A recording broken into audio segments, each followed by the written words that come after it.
শিক্ষা সহজের আজকের পর্বে মূলত আলোচনা করছি ওয়েস্ট বেঙ্গল বোর্ডের নবম শ্রেণীর বাংলা ব্যাকরণের যে বিস্তৃত সিলেবাস রয়েছে তার উপর থেকে কিছু ছোট প্রশ্নের উত্তর।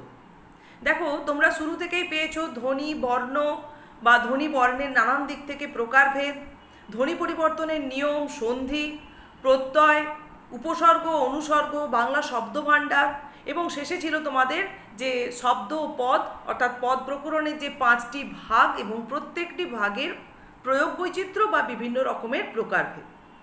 তাই বিস্তৃত সিলেবাস তোমরা সবাই আশা করছি কমপ্লিট করে ফেলেছো।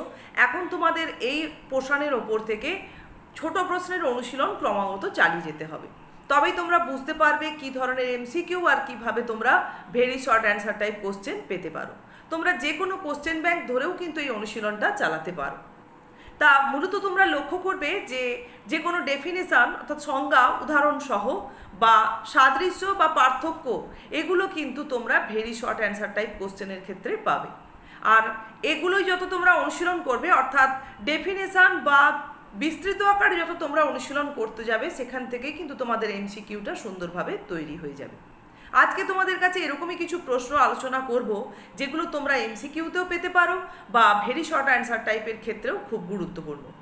সামনেই রয়েছে তোমাদের পুজো ছুটির পরে বছরের শেষের পরীক্ষা অর্থাৎ তৃতীয় পর্যায়ক্রমিক মূল্যায়ন। সেদিকেই লক্ষ্য রেখেই কিন্তু আজকে তোমাদের কাছে এই ব্যাকরণের প্রশ্নগুলো আলোচনা করতে চলেছি।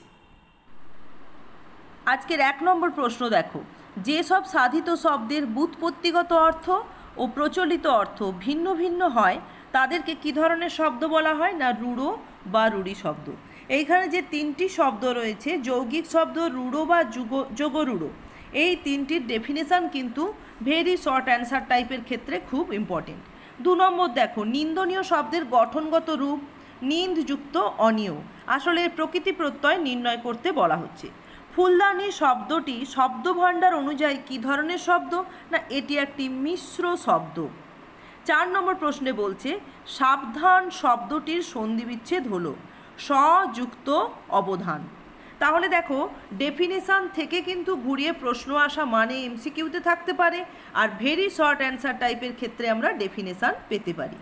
5 নম্বর প্রশ্নে বলছে মুখবিবরের শূন্যস্থানের বাড়া কমা অনুযায়ী এই স্বরধ্বনিটিকে কী ধরনের স্বরধ্বনি বলা হয়? না বিবৃত স্বরধ্বনি, কেননা এটা মুখবিবর বেশ বিস্তার লাভ করছে, বিস্তৃত হচ্ছে। 6 নম্বর প্রশ্ন একটি পরাগত স্বরসঙ্গতির দৃষ্টান্ত দেশি থেকে দিশি।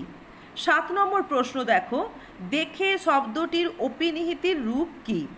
সাধারণত দেখিয়া এটি হচ্ছে তৎসম শব্দ, দেখিয়া থেকে এসেছে দেখা থেকে দেখে, দেখাটা হচ্ছে অপিনিহিতির রূপ। আজকের 8 নম্বর প্রশ্ন দেখো, এগুলো ভেরি শর্ট অ্যান্সার টাইপ কোশ্চেনের জন্য। প্রযোজক ধাতু কাকে বলে? উদাহরণ দাও।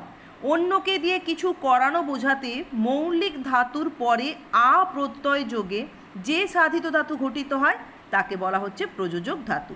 যেমন বস যুক্ত আ বসা বা চল যুক্ত আ চলা, এখানে সব মৌলিক ক্রিয়াগুলি হচ্ছে প্রযোজক ধাতু।